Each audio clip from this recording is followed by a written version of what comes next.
ಬೆಳಗ್ಗೆ ರಾಗಿ ಬಿತ್ತನ ಟೈಮ್ಕ ಬೆಳಗ್ಗೆ ಮಳೆ ಕೂಡ ಹೊಡಿತೈತೆ 2 ದಿವಸದಿಂದ ಬಿಡ್ತಾ ಇಲ್ಲ. ನಿಮ್ಮ ಕಡೆ ಮಳೆ ಹೊಡೆಯಂಗಿದ್ರೆ ಕಮೆಂಟ್ ಬಾಕ್ಸ್ ಕಮೆಂಟ್ ಮಾಡಿ ಅಂತ ಹೇಳಕ್ಕೆ ಇಷ್ಟಪಡ್ತೀನಿ.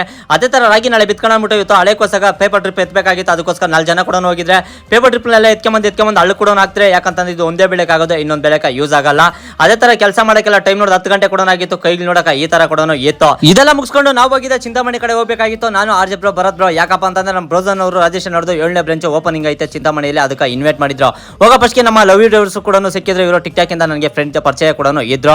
ಅದೆಲ್ಲ ಆಗಿದ ಮೇಲೆ ನಾವು ಯಾರ್ಯಾರೆಲ್ಲ ಹೋಗಿದ್ರೆ ಎಲ್ಲರೂ ಒಂದು ಜೊತೆ ಫೋಟೋ ಕೂಡ ತಗೊಂಡಿದ್ರೆ. ಅದೇ ಜೊತೆಲಿ ನಮ್ಮ ತಮಟೆ ಮಂಜೇಶ್ ಅಣ್ಣವ್ರು ಕೂಡ ಬಂದಿದ್ರು ಚಿಂತಾಮಣಿಯಿಂದ. ನಾವು ಹೋಗೋ ಫಸ್ಟ್ಗೆ ತುಂಬಾ ಜನ ಕೂಡ ಸೇರಿದ್ರು. ಯಾಕಂದ್ರೆ ಇಷ್ಟು ಜನ ಅಂತ ನೀವು ಯಾರಾದ್ರೂ ಕೇಳಿದೆ 1000 ರೂಪಾಯಿ 11 ಶರ್ಟ್ ಕೊಡ್ತಾ ಇದ್ರೆ, ಅದಕ್ಕೋಸ್ಕರ ಇಷ್ಟು ಜನ ಕೂಡ ಸೇರಿದ್ರು. ಈ ಕಡೆ ತಿರುಗಿ ನೋಡಿದ್ರೆ ಕಸ ತರ ಬಟ್ಟೆಗಳನ್ನ ಎತ್ತಿ ಬಿಸಾಕಿ ತುಳ್ಳಾಡ್ ಕೂಡ ತುಳ್ದಾಕಿದ್ರು. ಅದೇ ತರ 1000 ರೂಪಾಯಿಗೆ 3 ಶೂ ಅಂತ ಹೇಳಿದ್ರಲ್ಲ, ಅದು ಕೂಡ ಅಷ್ಟೇ ಎಲ್ಲ ಚಿತ್ತಲ್ ಮಾಡಿ ಚಿತ್ರಾನ್ನ ಕೂಡ ಮಾಡಾಕಿದ್ರು. ನಾನು ಹೇಳಿದಿಷ್ಟೇ, ಬಟ್ಟೆ ಆಗ್ಲಿ ಶೂ ಆಗ್ಲಿ ಏನೇ ಬೇಕಾದ್ರೆ ತಗೋಬೇಕಂದ್ರೆ ಆಫರ್ ಟೈಮಲ್ಲಿ ದಯವಿಟ್ಟು ಎಲ್ಲರಿಗೂ ಸಹಕರಿಸಿ. ಯಾಕಂದ್ರೆ ಇಷ್ಟೆಲ್ಲ ಆಫರ್ ಕೊಟ್ಟು ಈ ತರ ಕೆಲಸ ಆದಾಗ ಅಂತ ಮನುಷ್ಯನ್ ಕೂಡ ಬೇಜಾರಾಗ್ತದೆ. ಬಂದವ್ರಿಗೆಲ್ಲ ನಾನು ಕೂಡ ಪ್ಯಾಂಟು ಶರ್ಟ್ ಎಲ್ಲ ಕೂಡ ತೋರಿಸ್ತಾ ಇದೆ.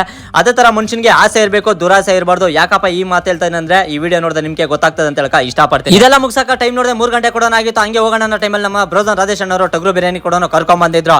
ನಾನು ನನ್ನ ಫ್ರೆಂಡ್ಸ್ ಯಾರೆಲ್ಲ ಹೋಗಿದ್ರೆ ಎಲ್ಲರೂ ಕೂಡ ಹೊಟ್ಟೆ ತುಂಬಾ ಕೂಡ ಊಟ ತಿಂದ್ರೆ, ನಾನಂತೂ ಬಿರಿಯಾನಿ ಕೂಡ ಬ್ಯಾಟಿಂಗ್ ಮಾಡಿದೆ. ಬರೋ ಟೈಮಲ್ಲಿ ನಮ್ಮ ಅರವಿಂದ್ ಐಸ್ ಕ್ರೀಮ್ ಕೂಡ ತಿನ್ಕೊಂಬತ್ತಾ ಇದ್ದು ಕಾರಲ್ಲಿ. ನಮ್ಮ ಆರ್ಜೆ ಬ್ರೋಕ್ ಒಂದು ಗಣೇಶ ಕೂಡ ಬೇಕಂತಂದ್ರು. ಅದಕ್ಕೋಸ್ಕರ ನಾನು ಭರತ್ ಇಬ್ರು ಸೇರಿ ಈ ಗಣೇಶ ಕೂಡ ಸೆಲೆಕ್ಷನ್ ಮಾಡಿದ್ರೆ. ಈ ಗಣೇಶ ನಿಮ್ಗೆ ಇಷ್ಟ ಆಗಿದೆ ಕಮೆಂಟ್ ಮಾಡ್ರಿ. ಇವತ್ತಿನ ಕತೆ ಇಷ್ಟು, ನಾಳೆ ಸಿಗ್ತೀನಿ ಫ್ರೆಂಡ್ಸ್.